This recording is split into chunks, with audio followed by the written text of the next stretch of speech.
Okay, hey guys, it's me, it's Randy again, and today is April 10th, 2020, and of course this is with Friday, first week, the end of the first week of the shelter at home. It's been interesting, been catching up with a little bit of stuff. Actually, doing this work online is actually a little bit more work than I actually thought it was going to be, because we have to always check in, check stuff out, jump online, load up stuff and all that. So it's been interesting.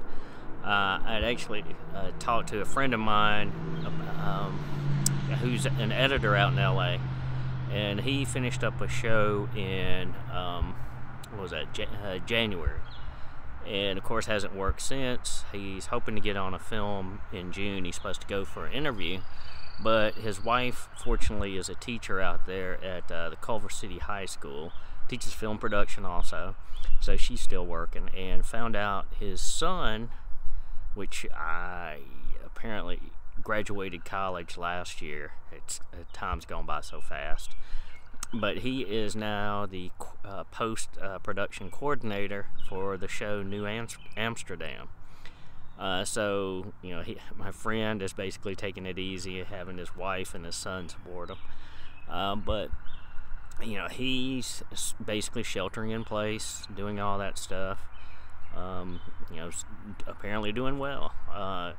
Texted a friend of mine last night and this morning who works at the Home Depot out there in LA, and of course she sent me a picture, and those pictures that you see of nurses dressed up with a full face mask and all that stuff, that's what she wears at Home Depot.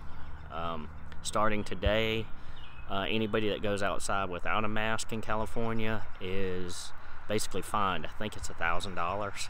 So they're taking it pretty seriously out there.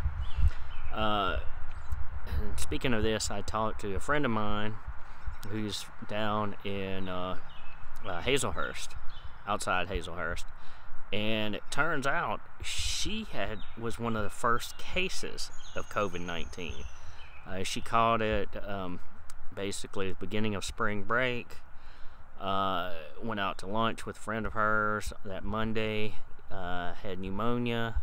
Then they said it was double pneumonia, and then they put her in the hospital, did tests, and it turned out she was actually one of the first cases of COVID-19.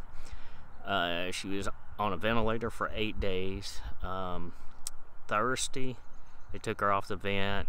She's been in physical therapy since then. She told me, she texted saying that she couldn't even walk or feed herself. So she is in basic physical therapy for that. And just yesterday, she was taken out of the ICU. So this stuff it's not good.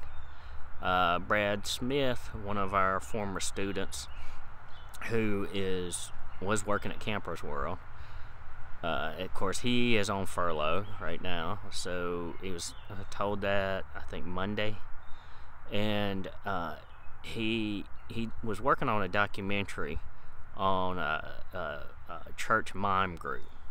Turns out that one of their pastors actually had passed away from COVID-19. So this stuff is no joke. We're scheduled to go to April 17th for the lockdown. I think they may extend it, because I believe I saw where California is doing a lockdown till the end of April, if I remember correctly. And I think they've already peaked. It's going to be crazy.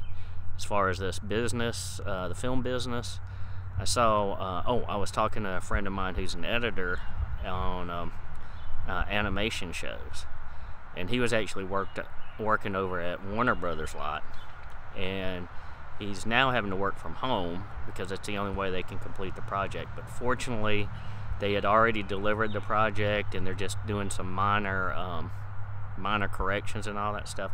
So he's actually working from home. He has a computer system at the house he edits on, but he says the biggest time killer is actually downloading the media and then waiting for emails from the producers and the directors, just basically because everybody's stuck at the house. It's going to be interesting to see what happens in Hollywood, because he's saying that he's finishing this project in June. Has no prospects after that. All his friends who are actors in LA are doing a lot of YouTube videos, just trying to keep practice and trying to find something to do, because none of them are working. Another friend of mine who is actually a teacher out there in LA is working until June, because the end of their spring semester is the end of June. When that finishes up, she's being laid off. So even teaching and education is no guarantee nowadays with what's going on. I talked to another friend of mine yesterday who works for the Clarion Ledger, and he's thinking, because of all this COVID quarantine and all these small businesses that are going under, are basically a bread and butter for a newspaper. They pay for advertisement and all that stuff. So even though he's been at the paper for, I guess, since the 90s, he's not sure if he's going to have a job after this fall. So it's, everybody's having to reevaluate, figure out what they're going to do. As far as us at Hines, we don't know. My fear is that we have to renew our contracts at the end of June. Who's going to be around, who's not? Because are any programs going to be deemed non-essential? Or are we even going to have enough people to enroll in the classes? Do people have enough money to go to school? Are there going to be grants for people to go to school? People who are, part-time workers, or people who are coming back for a second education, do they have money for that? Or, will people enroll in community colleges because it's more of a sure job? That's what we had during the recession. We had a big jump in enrollment at Hines. Will that happen this time? Will people have money for that? It's just a lot of things up in the air. But anyway, I hope you guys are doing well and sheltering in place, getting stuff done at the house like I am. And I'll talk to you guys later. Bye.